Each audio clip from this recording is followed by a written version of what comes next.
Good evening, my Honorable. My name is Reverend David Kayode, a former candidate for City Council in Queens, New York. As a matter of fact, the first African to run for office in New York City and make it to the ballot last year. Yes, my question is this.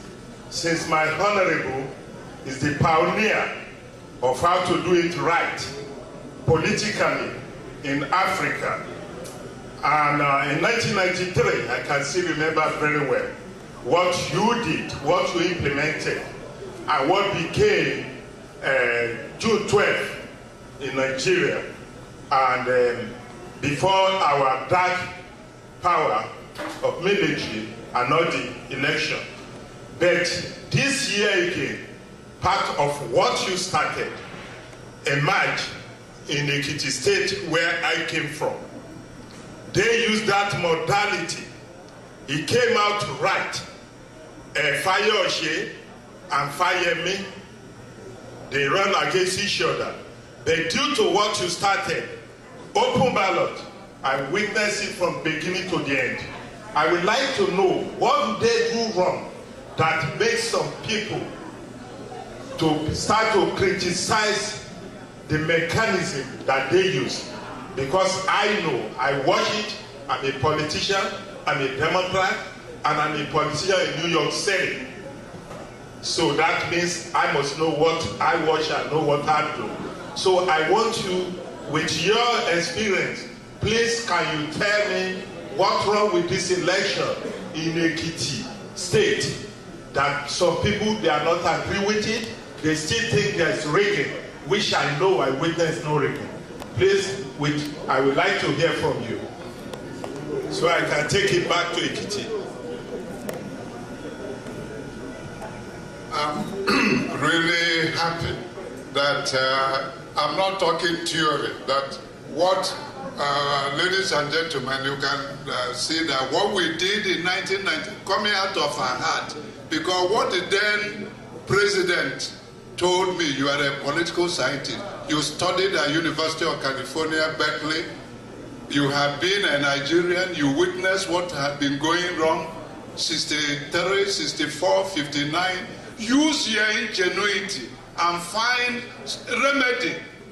No two democracies are exactly the same. Britain has a monarchy, constitutional monarchy there, but you don't talk of monarchy in US. But all the democratic system of government, that's what led us to think what can work for Nigeria. To tell you the truth, my brother, you know, immediately after the election, you know Fayemi, Dr. Fayemi, an academician too, said he will return to class, that he congratulated the person who defeated him, the incumbent. And many people say, oh, changes are coming to Nigeria. So somebody can lose the election and then congratulate the winner and hand over peacefully. But you know, there are people behind the scene. Sometimes they are called leaders. They don't hold any, you know what I'm talking. There are leaders, national leader this, woman leader, that leader, godfather, God this. Do you hear of national leader of Democratic Party in United States? Have you heard of national leader of Republican Party in United States? They may have some influences by donating money. You hear Knock is giving this or that according to electoral rule and so on. But not individual. After election, political party meets, party chieftains say, what are you talking? You are not representing this party. We must go to tribunal. You must contest it. The election is rigged. It was part of what? So this same man, professor in the university, started having doubt about himself. And I was following the Ekiti situation until recently. I was even the process of handing over power. You know, they appointed a transition committee for Fayose to take over. the representative of Fayemi were not attending the meeting, and so on. So other unnecessary factors intruded that could lead to violence. That's why electoral reform is very, very important. Because if it's not well handled, it leads to violence. There would have been violence. And that what led to violence in 1983.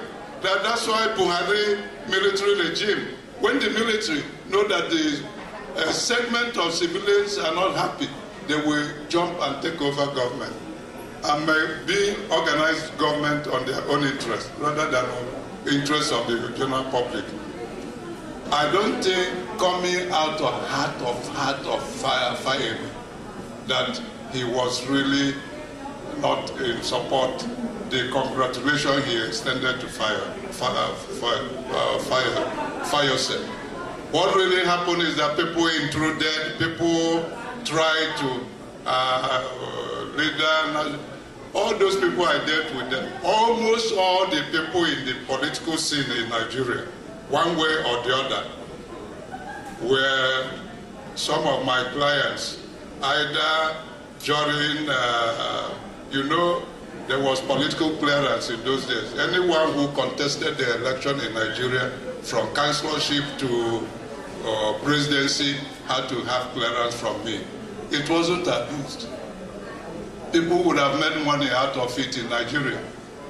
But the kind of reform we did, you must follow the law. And that's what having a system of laws, not wishes of men.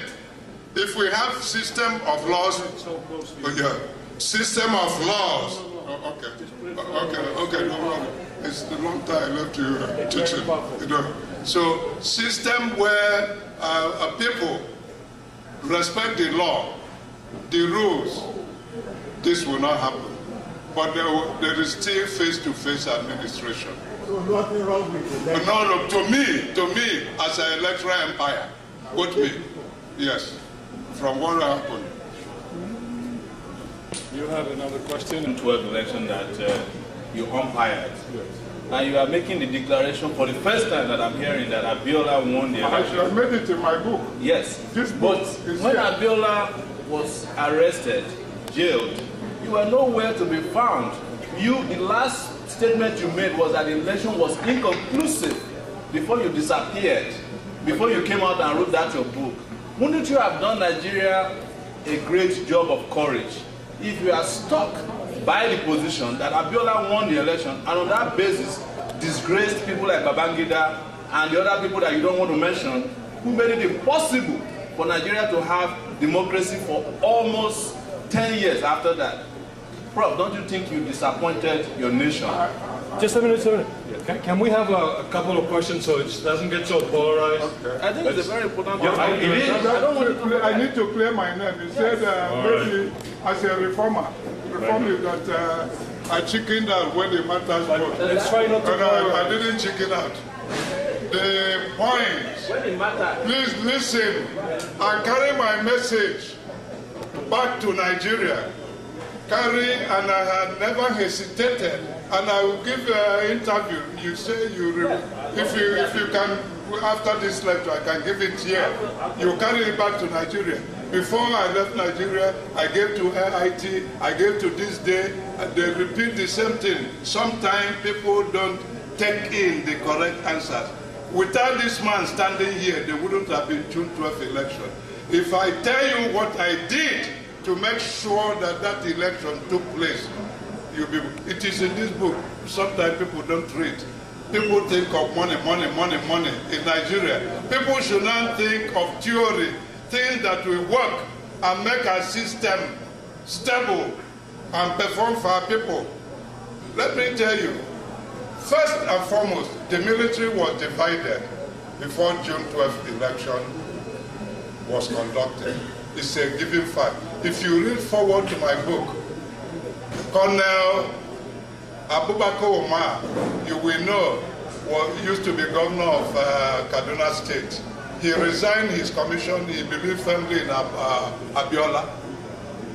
And he affirmed everything in this book. Please get a copy.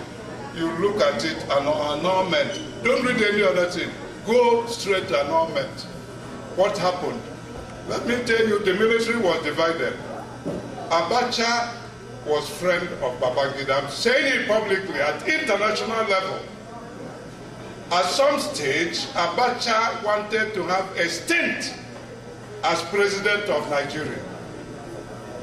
When Babangida wanted to be a hero, that he handed over a reform system that he will be remembered by posterity and the international community. Because observers, he allowed observers all over the world to witness the election. But the only thing which he owed to Abacha, there was a coup of April 1990, which Abacha helped to save his neck. So Abacha wanted to rule. He didn't want the election to go ahead. Now, it's in that book. What happened to make the election not to go ahead? Everything was done to condemn the emergence of Abiola as a legitimate candidate of Social Democratic Party. Everything was done. I supervised, my commission supervised the emergence of Abiola in Jos. But I stood firmly that he emerged according to the rule. When this didn't work, there was a court ruling. Were you aware of that? Yes. June 10, 1993. I was president of Unilateral Union. Okay, listen to me. June 10, 1993, in the night, a court gave decision that election should not go on June 12th. That I am banned not to conduct the election. Meanwhile, all my colleagues, national commissioners, have gone into the field to supervise the election. What could I do? I was alone. What I did, I decided to attend when I learned that there was a meeting of the highest ruling organ, National Defense and Security Council, in Aso Rock on June 11. The election was to take place June 12. I wasn't invited.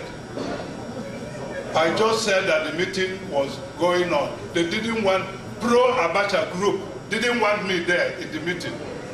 How would they hold meeting whether the election will take place or not when the chief electoral officer of the country was not invited?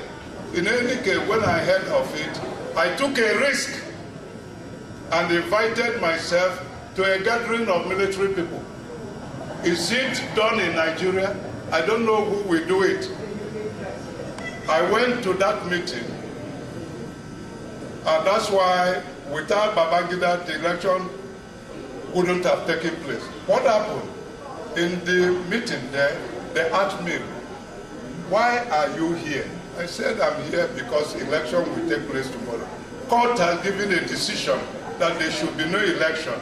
And this is not, cannot be, because election is tomorrow. Court cannot give a decision 2 days, just 1.5 days to election, that there will be no election.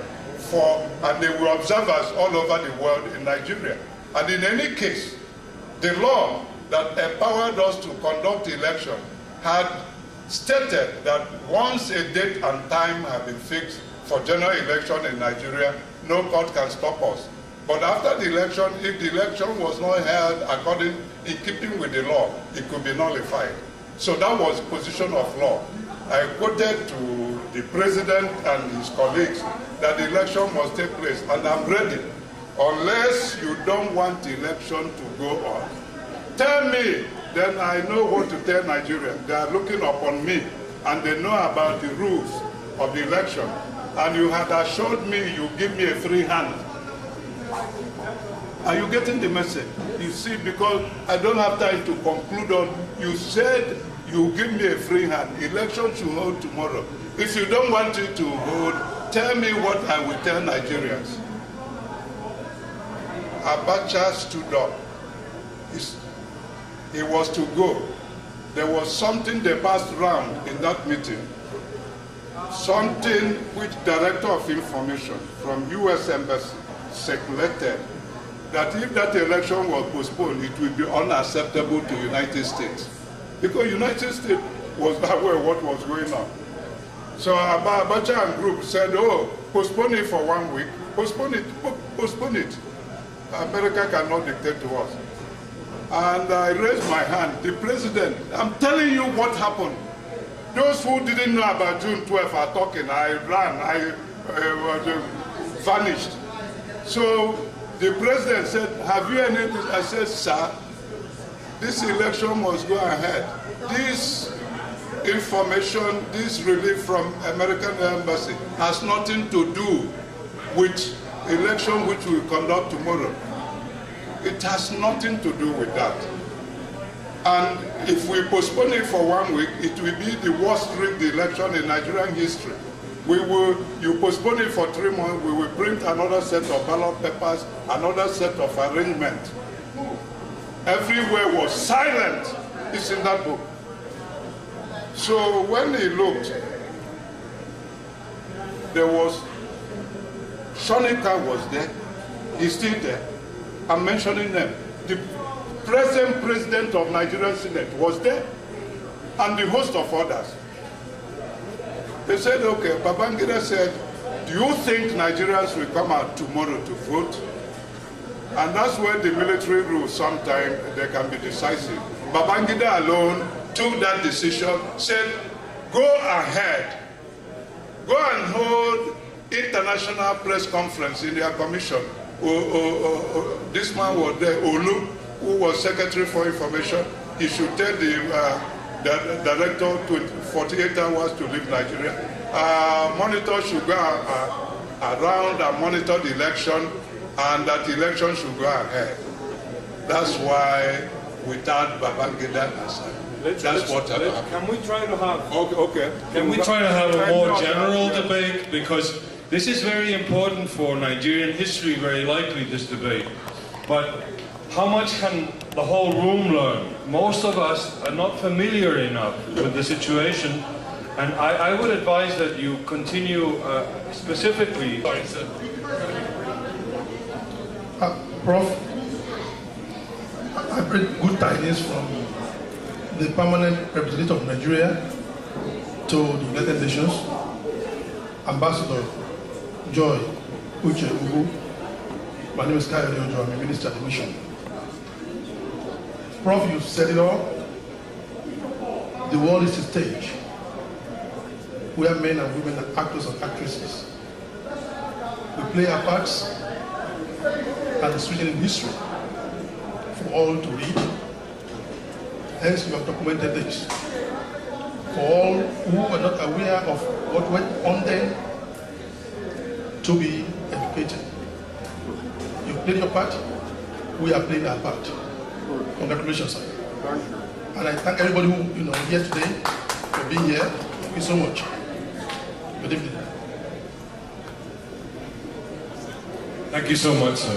You wanted to speak. Honorable Professor, my name is Hussein. I'm from Ghana, even though I'm kind of a fourth generation of Nigerian. Genetically, I'm a Nigerian in my family. So I'm really concerned about what is going on. In order to actually to direct my question to kind of apply to the general audience, the issue that actually has really attracted international media has to do with the Boko Haram situation, which has actually made Nigeria a bleeding and burning state.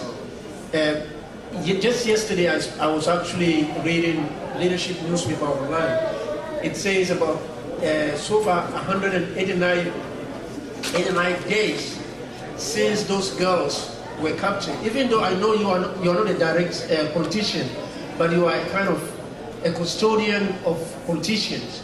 So don't you think that the political elite in Nigeria have hands in this particular situation regarding the bleeding and burning situation, bombardments here and there, as well as the girls that were captured over 6 months, nowhere to be found?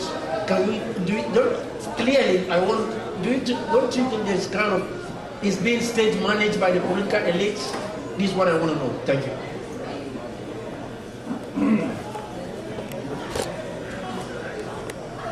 Thank you. No one, including me, will like the insurgency that is going on. Whether it's Boko Haram, ISIS, kidnapping, anytime, anywhere. That's not order of the day. That will not lead to any. My sympathy goes to the kidnapped girls. The victims of circumstances they didn't create and they didn't know. I hope you understand me. I sympathize with them and I would want anything to be done to get their release. But you know, if force is applied, it may lead to their death.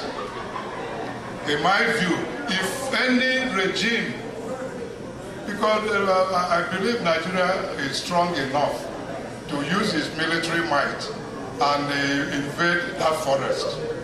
But how many will be alive at the end of the exercise?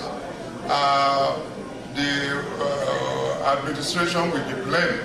Many people will blame. And it requires delicate negotiation, I believe. And when the negotiation is going on, I'm sure you are following the internet and news from Nigeria, when even the chief of defense staff put in internet, they were columnists, there were people within the army trying to relate to people they are fighting against. It's not something hidden. If Chief of Nigerian Defense Staff could say that, that tells quite a story of the intricacies surrounding that abduction and its release, and especially you don't know the leaders. It's not just one person who supports those people, and they don't really care about people they kill, right and left, Muslim, Christian, their life wasted that should not be wasted. So there is much to it, and it requires, and that's why we are saying again, Center for Media and Peace Initiative. There is need for role by the press not to engage in sensational news in Nigeria. Sometimes they do engage. Okay, we have some more questions. Yeah. Let's move on. Okay, and so on. You know what I'm talking. So it requires Nigerians working together as a nation. And when we don't work together as a nation, as an institution, as a body, as nation state, with national focus, national interest, our interest is tied together, we don't succeed. Don't you see how Nigeria succeeded with Ebola? They all work together, both the federal government, Lagos state government, irrespective of party, the minister, the governors, and Ebola, the established contact tracing all over, and the Ebola was checked. And Nigeria was declared yesterday to be Ebola free. Is it not something good that should enlighten the hearts of Nigerians everywhere? But because if that thing has spread to over 160 million, well, I think the United States would have closed the border to Nigeria. Professor, let's take one more question. Okay.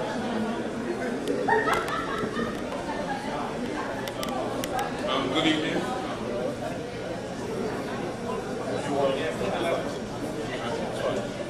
Good evening. My name is Jeffrey.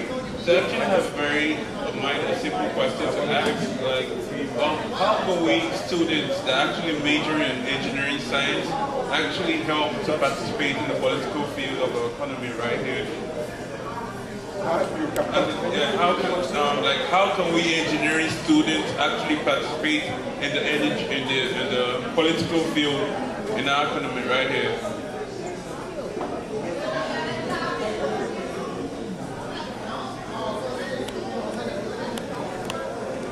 You know, politics is not necessarily for political scientist. Please take it. Politics, listen to me, is not necessarily for political scientists. You may be a political scientist, but you may not be a good professional politician. A politician must be able to relate with the people, must have flair to interact, to mix, to have ideas. And these things are not limited to social scientists, sociologists, to those who study law. Those who study mathematics can also study engineering, may have flair, especially if you are concerned with condition of people in Africa and you have a sense of mission, that you have a role to help improve the situation. The background you studied may even be an asset.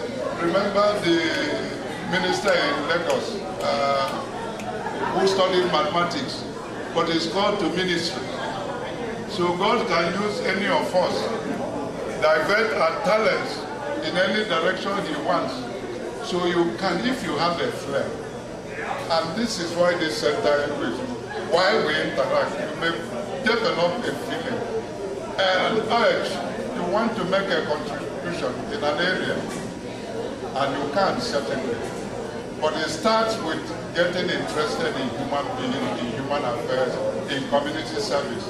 Even the president of this nation, after he studied law, he was interested in community service in Chicago and so on. From there, he went to the House, State Senate in London. From there, up. So it could happen to you. You can be, that's why they said youth are the leaders of tomorrow. It starts as young as you are, having a flair, having a concern, community service, contributing, writing, advising. So it is possible. Thank you so much. There's two more questions.